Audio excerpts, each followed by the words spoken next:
If a Muslim leader had ended a threat to bomb a country with the words, "Praise be to Allah," on Easter Sunday, we both know exactly how that would have been covered. It would have led every news cycle for a week, cited in congressional hearings, used as evidence of something dangerous about Islam itself.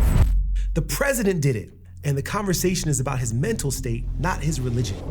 I'm not here to pile on the president. I want to talk about that phrase because most people don't really know what it means. Praise be to Allah, alhamdulillah. It's how Muslims express gratitude to God. That's it. It's the equivalent of a Christian saying praise the Lord, and Muslims say it dozens of times a day because gratitude to God is woven into everything they do. It's not a political statement, it's not a provocation, it's certainly not a threat. It's what mom says when you come home safe after a late night. What a man says when he finally gets that job after hundreds of rejections. It's what you say in the waiting room when your doctor tells you the surgery went well.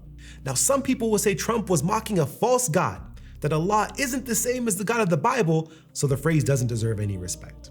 Here's the problem with that. Arabic-speaking Christians have called God Allah for many centuries. It's simply the Arabic name for God, the God of Abraham. Arabic Bibles use the word Allah where English Bibles use the word God. Walk into a church service in the Arab world today and you will hear Allah praised from the pulpit. So which is it? If Allah is God, then the word used by Arabic-speaking Christians to call upon him just got treated as a punchline on the holiest morning of the Christian calendar. And if Allah somehow isn't God, then you're telling those same Christians who have worshiped using that name for over a millennium that they've had it wrong the whole time. There's no version of this where that phrase deserves what was done to it. All praises for Allah isn't defined by one post.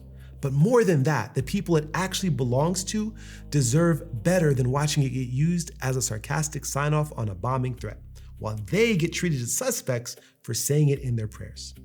That double standard isn't an accident, and it's worth asking why it exists.